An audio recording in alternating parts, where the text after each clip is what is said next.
All right. Zen Buddhism with Alan Watts as our guide. Mhm. Should be interesting. Watts is really something. Yeah. He doesn't treat Zen like it's some kind of like system, Right. but like a way to really live, like Hmm. right now. You know, that's what really struck me. He kind of turns the whole Zen thing on its head. It's not all just, silent retreats and all that. Right. It's about, like, finding it in everyday things, Okay. like doing the dishes. Exactly. He's got this great story about a student who goes to the master Yeah, I remember that one. and asks to be shown the way. Teach me. Yeah, teach me the way. And the master just tells him to wash his bowl. Yeah, what's that about?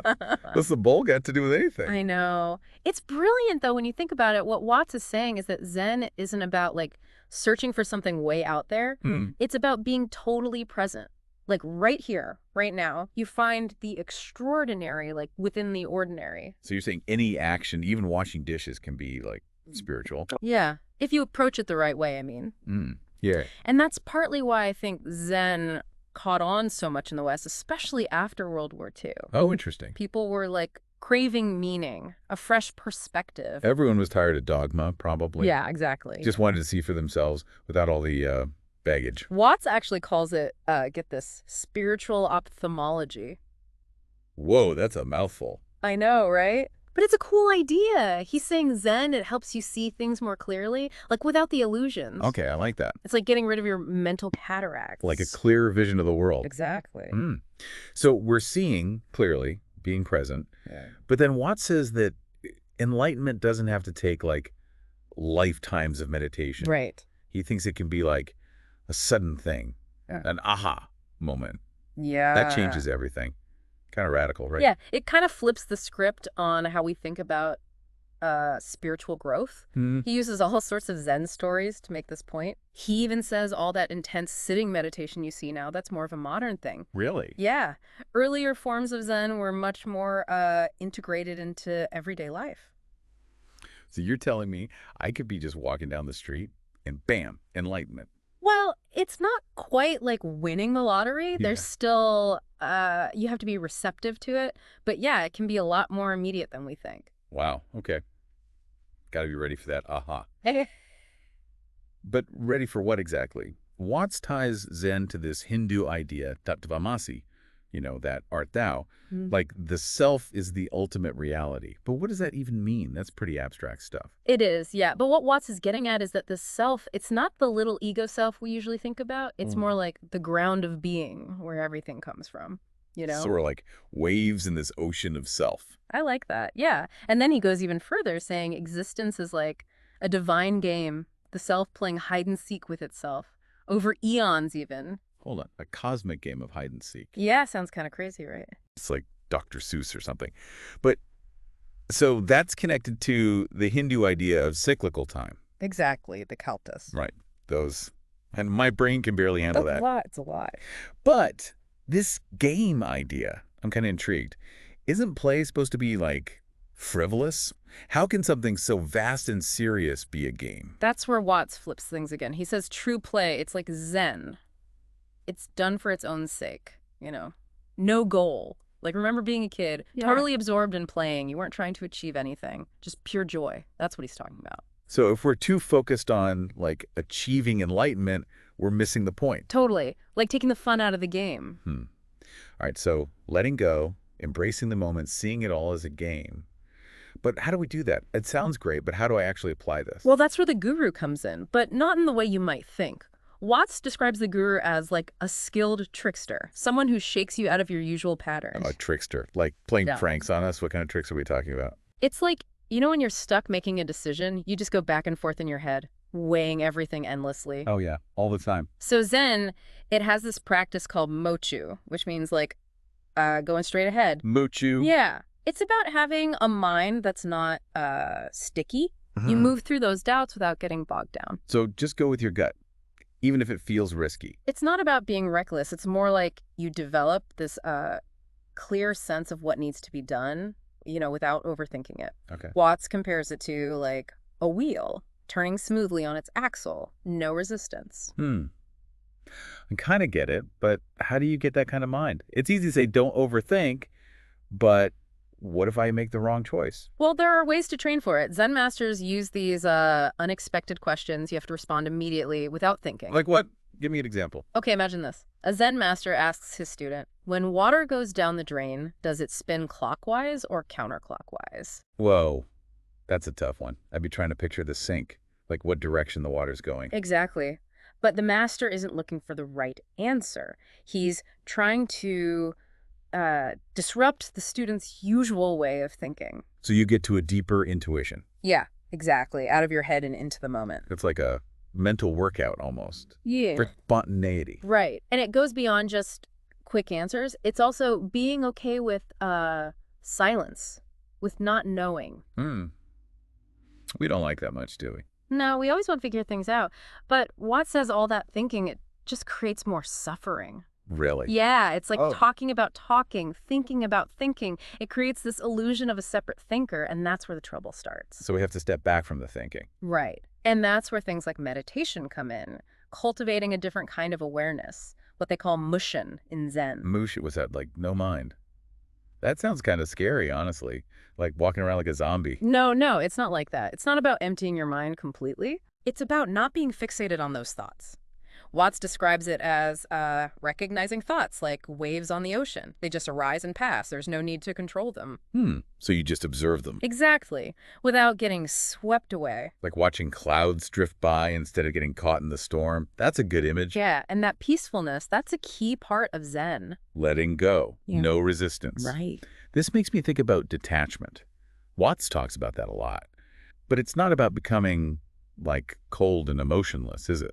No, not at all. Detachment is more about not clinging to things. Okay. Not resisting the natural flow, the changes.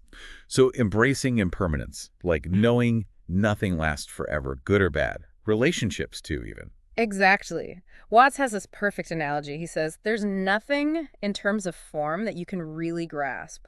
Like if you try to hold on to it, you destroy it. Right. Like trying to hold on to smoke. Tighter you squeeze, the more it slips away. That's such a great image. It makes me think about all the times I've tried to, hold on to something that was clearly fading away. Makes it even more painful. It's something we all do. But seeing that impermanence, Watts says it can actually make life more beautiful. How so? You appreciate the present moment more. You know it's precious because it's fleeting, like really savoring a sunset because you know it won't last. Instead of clinging to it, you savor it. That is a nice way to look at it. But letting go, it's still hard, especially like with relationships. Of course, it's not easy. But true love, Watts says, it involves letting go too. Letting the other person be who they are, not trying to control them. Giving them the freedom to fly. Exactly. And all this connects back to that Hindu idea of Maya we touched on. Right, the illusion. Right. But it's not just saying the world isn't real, right? There's more to it. Yeah, it's more nuanced. It's recognizing that how we see the world, it's always filtered by our senses, thoughts, all of that, like seeing things through a veil. So our reality is subjective. Right. And Watts says this Maya, it's also a form of play. This cosmic dance of creation and destruction. Remember those kalpas? Oh, yeah. The universe appearing and disappearing No. still blows my mind. I know. But see how it all connects? Constant change, our limited perspective, it's all part of the game. Okay, I'm with you. We're all in this cosmic dance, but what's the point? If it's all an illusion, why bother with anything? Watts tackles that head on. He challenges the idea that play is trivial. He says true play, like Zen, is done for its own sake. So enjoying the process, not the outcome. Exactly. Like when you get lost in something you love, whether it's painting or music or whatever, you're just in the flow. And Watts says that's how the universe works too. He says the self, it doesn't work, it plays. That's a big one to wrap your head around. Yeah. We're so conditioned to be serious, to achieve things, but it makes sense. When you're in that flow state, it doesn't feel like work at all. Exactly. And Watts says that feeling, that effortless absorption, that's a glimpse of the self, the underlying reality. So we've been talking Zen, but you're bringing in a lot of Hinduism. Maya, Kalpas, the self. How do these traditions fit together? That's a great question. Watts was amazing at blending insights from different traditions. He saw them as different expressions of the same truth, like different paths up the same mountain. Not about picking one over the other. Yeah, more like finding the threads that resonate with you, weaving your own tapestry. And he often used Hindu myths to illustrate Zen concepts. Like he talks about the goddess Kali. Kali, the one with the skulls and the blood. That's a pretty intense image. Not exactly playful. I know, right? But Watts says even Kali, with all her fierceness, is a manifestation of the self's playful nature. He's not saying destruction is good, of course, Right. but he's saying the self, it embraces everything, even the dark stuff. Okay, but how can something so destructive be playful? Think of it like this. Kali represents the willingness to explore those extremes, to embrace it all without holding back.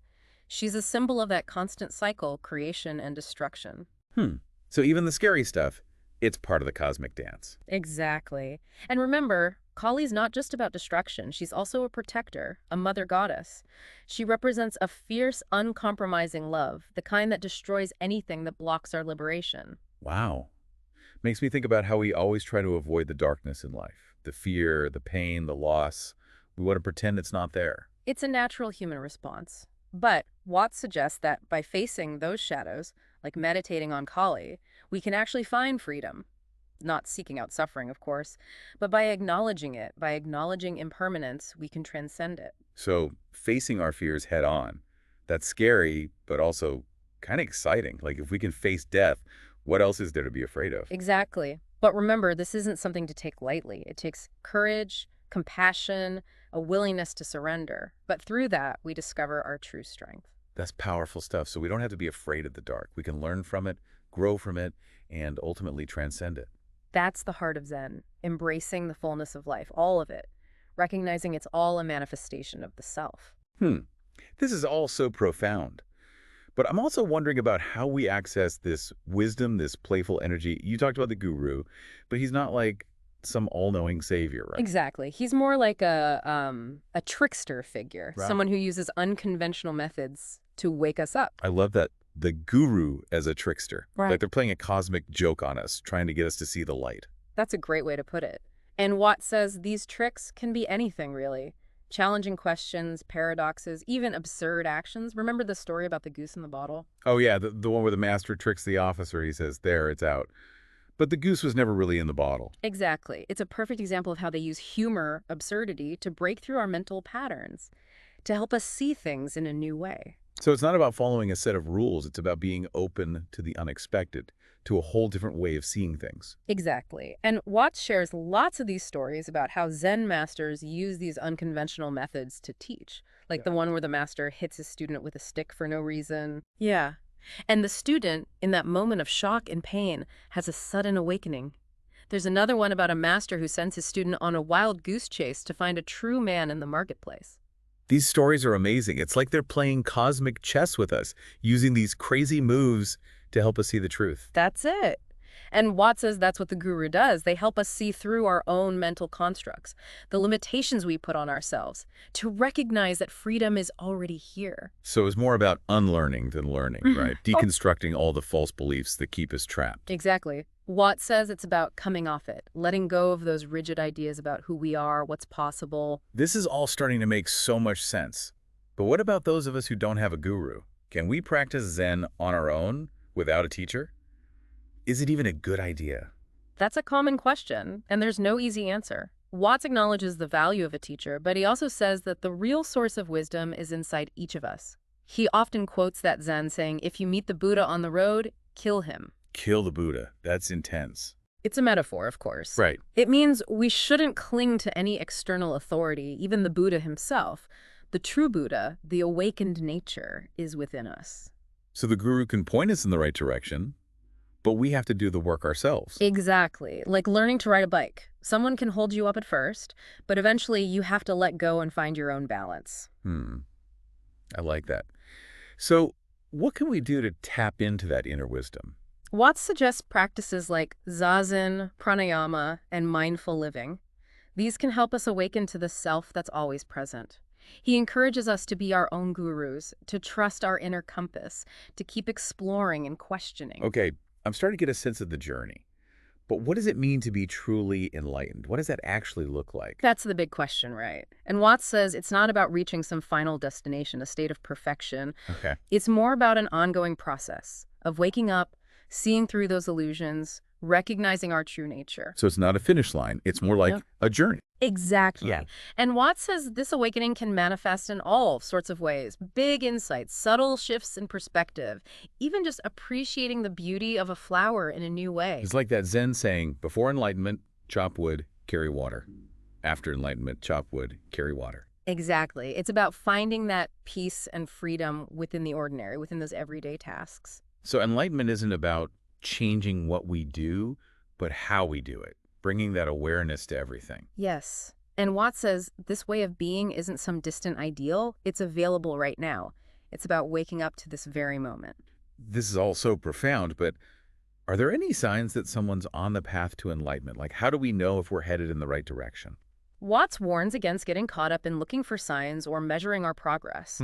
Enlightenment isn't about achieving some external goal. It's a fundamental shift on the inside. So enjoy the journey, not the destination. Exactly. And he says one of the key signs is this growing sense of freedom, like loosening the grip of the ego. So letting go of that need to control, to be right, to be special. Yeah. Surrendering to the flow of life. And this freedom, it can show up in all sorts of ways. Increased compassion, spontaneity, a sense of humor even. That reminds me of those Zen masters who use humor and absurdity to teach. Yeah, They definitely have that freedom. you're right. And Watts says that playful trickster energy, it's often a sign of real wisdom. Not taking yourself too seriously, Yeah. seeing the humor in everything. So spirituality doesn't have to be so serious. It can be playful, even a little mischievous. Exactly. And Watts says that playful approach, it's actually more in line with reality. I love that. So what does it mean to live a good life from a Zen perspective? Watts says it's not about those external things, wealth, fame, power. Okay. It's about living in line with your true nature, expressing your potential in a way that helps everyone, finding that sweet spot where your passions meet the needs of the world.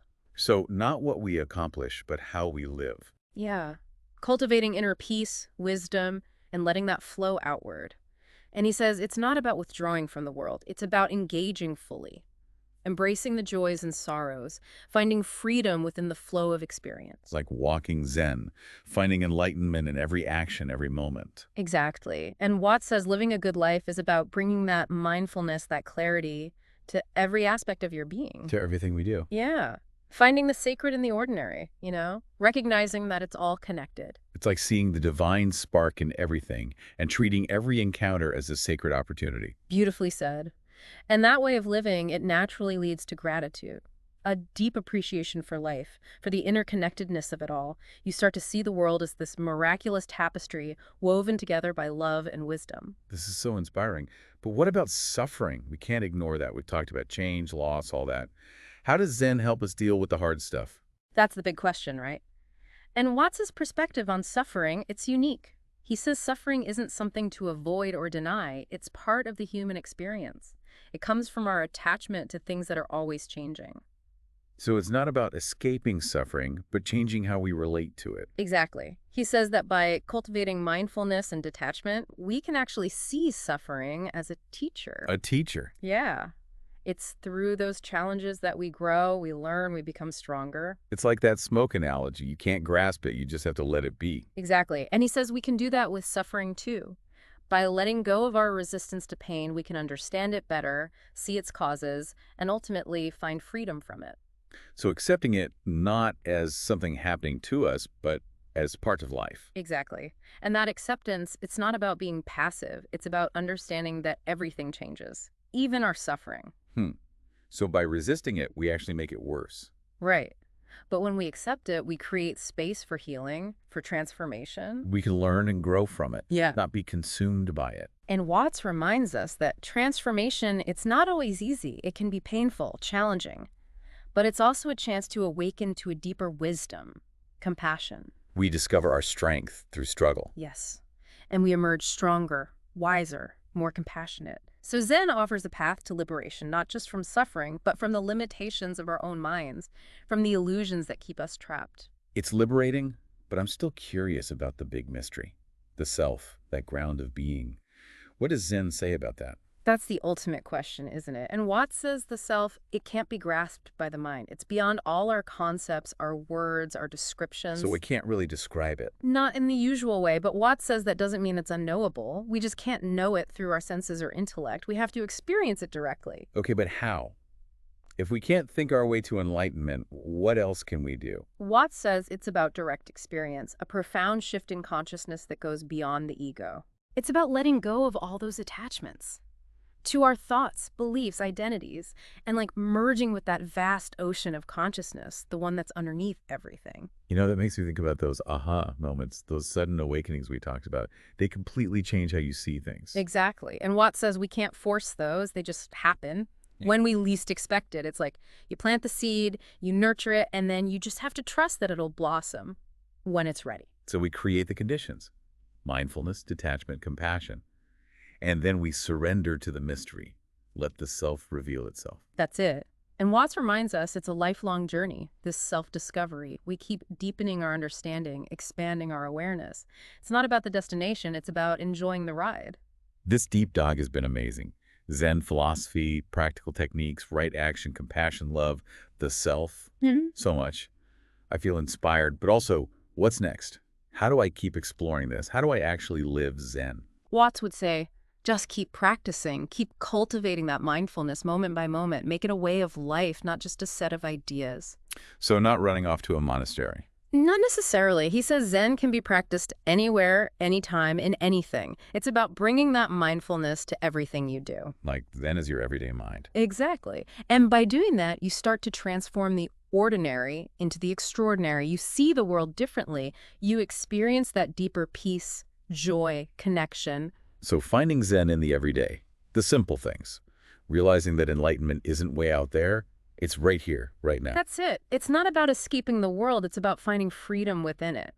And Watts says that freedom is available to everyone, no matter who you are, what you believe, or what your circumstances are. This has been such an incredible exploration. I feel like we've just scratched the surface, but I'm excited to keep learning. Any last words of wisdom for our listeners? Watts would probably say, approach it with curiosity. Let go of your expectations. Be open to whatever happens. Remember, it's not about finding answers. It's about asking the right questions. And it's not about reaching some distant goal. It's about waking up to this moment, to the beauty and wonder of life, just as it is. So as we wrap up, take a deep breath, let go of everything else, just be here now. And maybe, just maybe, you'll catch a glimpse of that dead cat's head and discover its true value. Explore, dive deeper, and you might just stumble upon your own Zen awakening, right there, hidden in plain sight, waiting to be discovered.